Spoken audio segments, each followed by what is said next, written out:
왜 나는 이렇게 열심히 사는데도 늘 불안할까? 모든 건 왜 인생은 내 뜻대로 안 될까? 아무리 노력해도 뜻대로 되지 않는 일들 왜 이렇게 많은 걸까요? 그때마다 우리는 자책합니다. 내가 부족해서 그렇다. 내가 더 잘했어야 했다. 하지만 진실은 그 반대일지도 모릅니다. 에픽테토스는 이렇게 말했습니다. 우리에게 불안을 주는 것은 사건이 아니라 그 사건에 대한 우리의 해석이다. 그 말이 무슨 뜻일까요? 우리의 고통 중 절반은 실제 일어난 일 때문이 아니라 그 일에 매달리는 우리의 마음 때문입니다. 잃어버린 돈, 떠나간 사람, 흐른 세월, 이미 손에서 떠난 것들을 붙잡고 있기에 우리는 괴로운 겁니다. 오늘 이야기는 그 매달림에서 벗어나는 법, 통제할 수 없는 것에 집착하지 않는 법입니다. 이 단순한 진리를 정말로 이해한다면 당신의 인생은 지금보다 훨씬 가벼워질 겁니다. 지금부터 단 30분 이 시간을 끝까지 들으신다면 당신은 불안의 사슬을 푸는 열쇠를 손에 넣게 됩니다. 수십 년 동안 우리 마음을 묶어왔던 통제의 착각에서 이제 벗어나야 할 시간입니다. 당신이 통제할 수 있는 것, 그리고 통제할 수 없는 것을 명확히 구분하는 순간 마음의 평화가 시작됩니다. 그래서 오늘 우리는 묻습니다. 정말 내 인생이 모든 걸 통제해야 할까? 이 질문에 대한 답은 당신이 지금 짊어진 걱정의 무게를 절반으로 줄여줄 겁니다. 잠시 호흡을 고르고 당신의 하루를 떠올려 보세요. 지금 당신을 괴롭게 하는 일 중 얼마나 많은 게 진짜 당신의 손 안에 있나요? 아마도 대부분은 그렇지 않을 겁니다. 그렇다면 왜 우리는 그토록 애를 쓰며 모든 걸 줄여 할까요? 그것은 우리 안에 깊게 자리한 두려움 때문입니다. 두려움은 말합니다. 내가 잡지 않으면 모든 게 무너질 거야. 하지만 진짜 무너지는 건 세상이 아니라 그 두려움에 매달리는 우리의 마음입니다. 그러니 오늘 이 이야기를 끝까지 들어보세요. 이 30분이 끝날 때 당신은 조금 다른 시선으로 세상을 바라보게 될 겁니다. 우리가 괴로운 이유는 대부분 착각 때문입니다. 모든 걸 통제할 수 있다고 믿는 착각, 그리고 통제하지 않으면 모든 게 망할 거라는 착각. 이 두 가지가 우리 마음을 조용히 무너뜨립니다. 첫 번째 착각은 내가 노력하면 언제나 결과가 따라온다는 믿음입니다. 물론 노력은 중요합니다. 하지만 세상에는 노력으로도 바꿀 수 없는 수많은 요인이 있습니다. 날씨, 타인의 마음, 운, 질병, 사고, 그 어느 것도 우리 손으로 온전히 조절할 수 없습니다. 그런데도 우리는 결과가 뜻대로 되지 않으면 스스로를 비난합니다. 내가 부족했어. 내가 실패했어. 그러나 에픽테토스는 이렇게 말했습니다. 결과가 아니라 태도에 책임을 져라. 결과는 우리가 통제할 수 없지만 태도는 언제나 우리의 손 안에 있습니다. 둘째 착각은 남을 바꾸면 내 인생이 편해진다는 생각입니다. 남편이, 아내가, 자식이 혹은 직장 상사가 바뀌면 내가 행복할 거라 믿지요. 하지만 사람의 마음은 내 뜻대로 움직이지 않습니다. 억지로 바꾸려 하면 상처만 남습니다. 결국 관계는 통제의 대상이 아니라 이해의 대상입니다. 셋째 착각은 모든 불행은 누군가의 잘못 때문이다. 우리는 일이 틀어지면 누군가를 탓합니다. 운명을, 시절을, 사람을. 하지만 진실은 이렇습니다. 대부분의 불행은 누가 잘못해서 생긴 게 아니라 그저 인생의 일부일 뿐입니다. 그 사실을 받아들일 때 비로소 마음이 조용히 가라앉습니다. 세네카는 말했습니다. 현명한 자는 풍랑을 피하려 하지 않는다. 그저 돛을 바로잡는다. 우리의 인생도 마찬가지입니다. 바람을 멈출 수는 없지만 돛은 우리가 조절할 수 있습니다. 그 돛이 바로 우리의 마음입니다. 오늘 하루를 떠올려 보세요. 당신은 무엇을 붙잡으려 애쓰고 있나요? 혹시 지금 모든 걸 통제하려다 지쳐 있진 않나요? 잠시 손을 놓아도 괜찮습니다. 세상은 당신이 잠깐 멈춘다고 무너지지 않습니다. 오히려 그때 비로소 진짜 평화가 시작됩니다. 주변에 불안과 통제의 강박으로 고생하는 분이 있다면 이 영상을 꼭 공유해 주세요. 그분도 당신처럼 이 이야기를 통해 마음을 놓을 수 있을 테니까요. 에픽테토스는 인생을 단 한 문장으로 정리했습니다. 세상에는 내가 통제할 수 있는 것과 없는 것이 있다. 간단해 보이지만 이 말은 평생을 두고 익혀야 할 지혜입니다. 그럼 무엇이 통제 가능한 걸까요? 그건 바로 내 생각, 내 태도, 내 행동. 이 세 가지뿐입니다. 반대로 다른 사람의 반응, 날씨, 세월, 경제 상황, 운명 같은 것들은 절대 내 손 안에 없습니다. 하지만 사람들은 이 순서를 자주 바꿉니다. 남이 나를 어떻게 생각하는지, 세상이 어떻게 흘러가는지 그것에 더 신경 씁니다. 그리고 정작 내 마음은 방치해버립니다. 그러다 보니 인생이 자꾸 불안해지는 겁니다. 이제부터 하루에 단 한 번만이라도 이 질문을 해보세요. 지금 이 순간 이 일은 내가 바꿀 수 있는 일인가? 만약 아니오라면 그 즉시 손을 놓으세요. 걱정이 아니라 수용으로 전환하는 겁니다. 수용은 포기가 아닙니다. 세네카는 말했습니다. 지혜로운 자는 바꿀 수 없는 일에 화를 내지 않는다. 수용은 세상을 거부하는 게 아니라 그 안에서 내 자리를 찾는 일입니다. 예를 들어봅시다. 비가 오는 날 우리는 우산을 씁니다. 하늘을 탓하지 않습니다. 그게 바로 스토아 철학이 말하는 통제의 원리입니다. 비는 내릴 수밖에 없지만 젖을지 말지는 내 선택입니다. 그래서 스토아 철학자들은 아침마다 이렇게 묻습니다. 오늘 일어날 일들 중 내가 바꿀 수 없는 것은 무엇인가? 이 단순한 의식이 마음을 단단히 붙잡아 줍니다. 당신도 하루의 시작에 이 질문을 던져보세요. 놀랍게도 그 순간부터 당신의 하루는 달라지기 시작할 겁니다. 불안의 무게가 조금씩 가벼워지고 분노의 불씨도 서서히 꺼집니다. 그건 마치 뒤엉킨 실타래가 조용히 풀려나가는 것처럼 마음이 정돈되기 때문입니다. 이것이 바로 구분의 기술입니다. 그리고 이 구분이 명확해질수록 당신은 점점 자유로워질 겁니다. 세상이 바뀌지 않아도 당신의 시선이 바뀌면 모든 게 새로워집니다. 감정을 통제한다는 건 참 어려운 일입니다. 분노는 불처럼 타오르고 두려움은 그림자처럼 끈질기게 따라옵니다. 하지만 스토아 철학은 이 감정을 억누르지 않습니다. 대신 감정을 바라보는 법을 가르쳐 줍니다. 첫 번째 연습은 거리두기입니다. 감정에 삼켜지기 전에 한 걸음 물러서는 겁니다.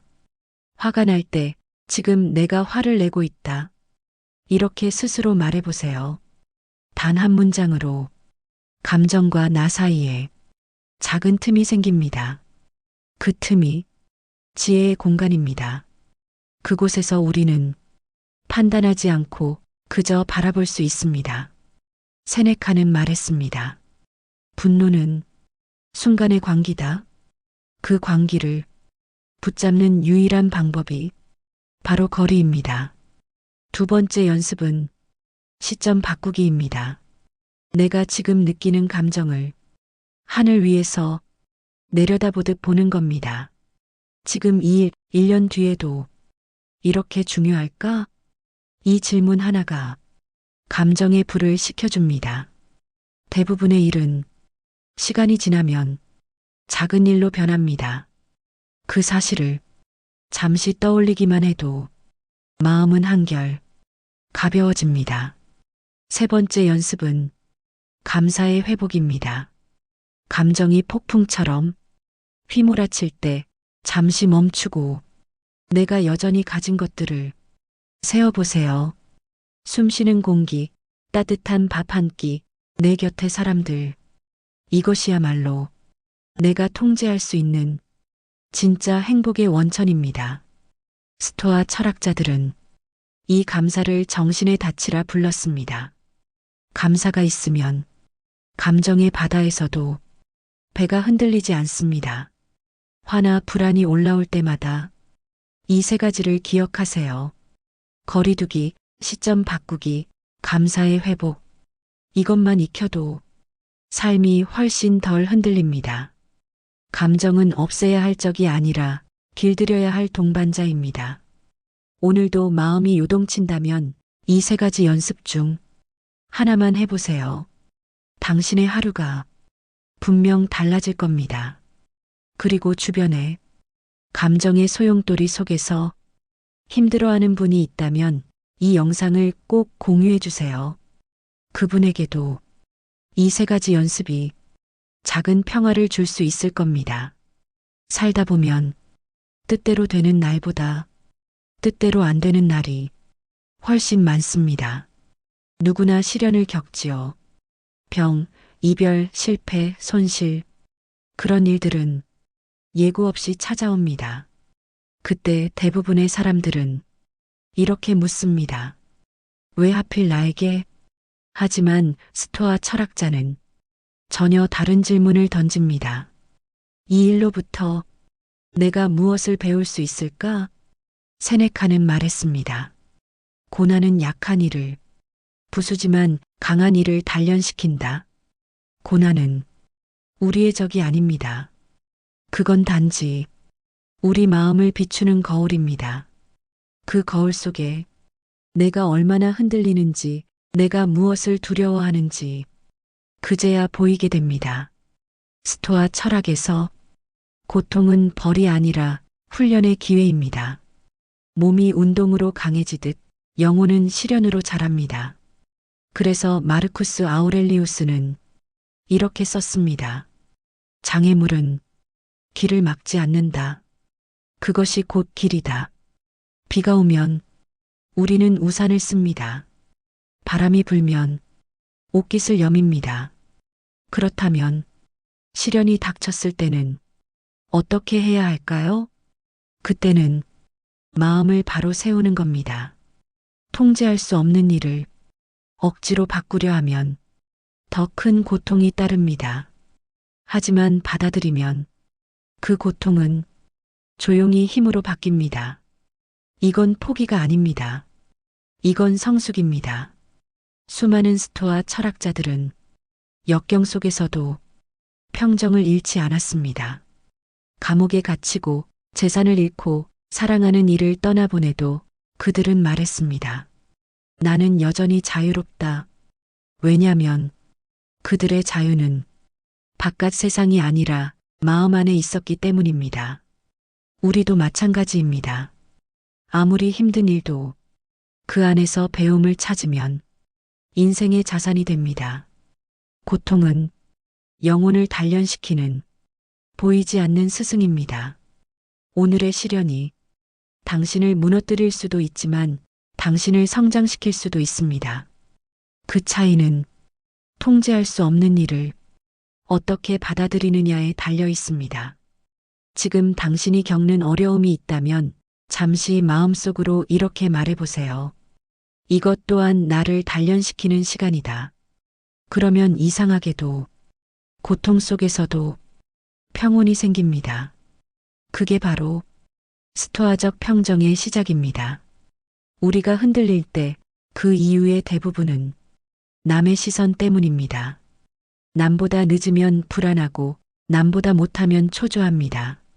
하지만 에픽테토스는 단호히 말했습니다. 타인의 평가에 너의 평화를 맡기지 마라. 이 말은 그의 철학 중에서도 가장 강력한 조언입니다. 남이 나를 어떻게 보느냐는 결코 내 통제 안에 없습니다. 내가 아무리 진심을 다해도 어떤 이는 비난할 것이고 또 어떤 이는 무심히 지나칠 겁니다. 그들의 말에 마음이 흔들릴 때마다 우리는 스스로의 자유를 조금씩 내어줍니다. 그래서 스토아 철학은 내면의 기준을 세우라고 말합니다. 남의 칭찬이 아니라 나의 양심이 기준이 되어야 한다는 뜻이지요. 세네카는 이렇게 썼습니다. 현명한 사람은 자신의 행동을 타인의 눈이 아니라 자신의 영혼으로 평가한다. 이 문장을 마음에 새기세요. 다른 사람의 인정은 바람 같습니다. 불 때는 새지만 잠시 후면 사라집니다. 하지만 내가 세운 기준은 단단한 땅처럼 언제나 나를 받쳐줍니다. 비교의 늪에 빠지면 행복은 금세 사라집니다. 누군가는 나보다 부자이고 누군가는 나보다 젊고 누군가는 나보다 운이 좋지요. 하지만 그 비교는 끝이 없습니다. 마르쿠스 아우렐리우스는 이렇게 썼습니다. 남이 아닌 어제의 나와 비교하라. 그것이 진정한 성장입니다. 오늘의 나는 어제보다 조금 더 차분하게 말했는가? 어제보다 조금 더 감사했는가? 그 한 걸음이 당신의 인생을 조용히 바꿉니다. 남의 평가에서 벗어나 자신의 기준으로 사는 순간 당신의 인생은 비로소 당신 것이 됩니다. 오늘 하루 동안 누군가의 말에 상처받았다면 잠시 이렇게 속삭여 보세요. 그건 그의 생각일 뿐이야. 내가 나를 아는 게 더 중요해. 그 한마디가 당신 마음을 지켜줄 겁니다. 혹시 주변에 비교와 타인의 눈빛 때문에 지쳐있는 분이 있다면 이 영상을 꼭 공유해 주세요. 그분에게도 이 말이 작은 위로가 될 수 있습니다. 에픽테토스는 노예 출신이었습니다. 그는 가진 것도 지위도 없었지만 세상에서 가장 자유로운 사람이었습니다. 왜일까요? 그는 몸은 속박당했어도 마음만은 누구에게도 빼앗기지 않았기 때문입니다. 그는 말했습니다. 진정한 자유는 자신의 욕망을 지배하는 것이다. 우리가 자유롭지 못한 이유는 세상이 우리를 묶어서가 아니라 우리 스스로 욕망에 묶여 있기 때문입니다. 더 갖고 싶고, 더 인정받고 싶고, 더 잘 보이고 싶다는 마음이 우리 안에서 보이지 않는 사슬을 만듭니다. 그 사슬을 끊는 순간 비로소 우리는 진짜 자유인이 됩니다. 자유는 무엇이든 할 수 있는 힘이 아니라 하지 않아도 되는 여유입니다. 세네카는 말했습니다. 가장 큰 부자는 적게 원하는 사람이다. 적게 원하면 적게 흔들립니다. 적게 흔들리면 많이 행복합니다. 이 간단한 진리를 깨닫는데 우리는 평생이 걸립니다. 당신이 지금 무언가를 간절히 쫓고 있다면 잠시 멈춰보세요. 그것이 진짜 당신이 원하는 것인지 아니면 남이 만들어 놓은 욕망인지 그 구분이 당신의 자유를 결정합니다. 스토아 철학자들은 자기 통제야말로 가장 숭고한 자유라 말했습니다. 남이 나를 다루지 못하고 세상이 나를 흔들지 못하는 상태, 그게 바로 평정한 자유입니다. 누군가 나를 비난해도 마음이 무너지지 않고 시련이 와도 의연하게 서 있을 수 있다면 그건 이미 당신이 자유인이라는 증거입니다. 진짜 자유는 세상 밖에 있지 않습니다. 항상 당신 마음 속에 있습니다. 그러니 누군가의 인정이나 물질의 크기에 당신의 자유를 맡기지 마세요.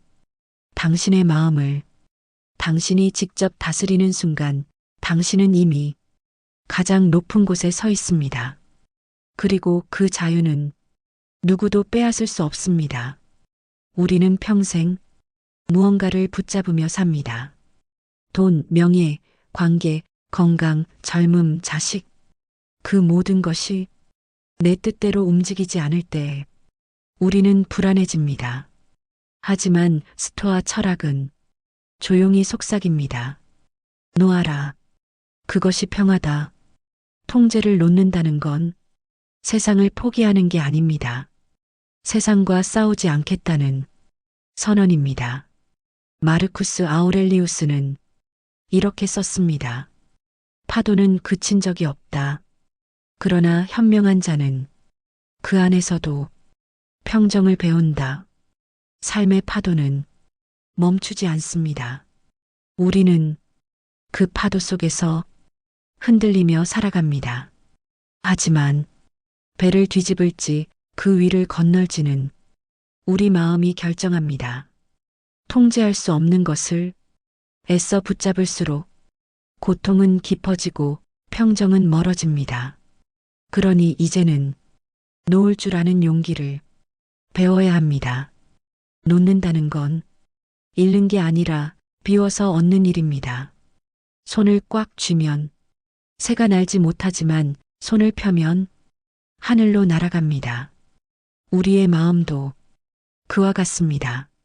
잡고 있는 순간엔 움직일 수 없지만 놓는 순간 진짜 자유로워집니다. 당신이 오늘 걱정하는 일이 있다면 이렇게 말해보세요. 이건 내 손 안의 일이 아니다. 그 한마디가 당신 마음을 평화로 이끌 겁니다. 그리고 잊지 마세요. 당신이 통제할 수 있는 건 항상 단 한 가지 당신 자신의 태도뿐입니다. 그 태도를 단단히 지키면 세상이 아무리 변해도 당신의 마음은 흔들리지 않습니다. 그게 바로 스토아 철학이 말하는 궁극의 자유, 평정의 삶입니다. 이제는 무엇을 더 쥐려 하기보다 무엇을 내려놓을지를 생각해 보세요. 그게 바로 진짜 성숙입니다. 오늘 이 이야기가 당신의 마음에 작은 평화를 남겼다면 그것으로 충분합니다. 그리고 혹시 주변에 늘 불안해하고 통제하려 애쓰는 분이 있다면 이 영상을 꼭 공유해 주세요. 그분에게도 이 철학이 작은 빛이 될 겁니다. 삶은 통제가 아니라 이해로 완성됩니다. 오늘도 당신의 하루에 조용한 평정이 함께하길 바랍니다. 이 이야기가 마음에 닿았다면 구독과 좋아요로 당신의 지지를 보여주세요. 그 한 번의 클릭이 이 철학을 더 많은 사람들에게 전할 수 있는 힘이 됩니다. 감사합니다. 그리고 오늘 당신의 마음이 조금 더 자유롭길 바랍니다.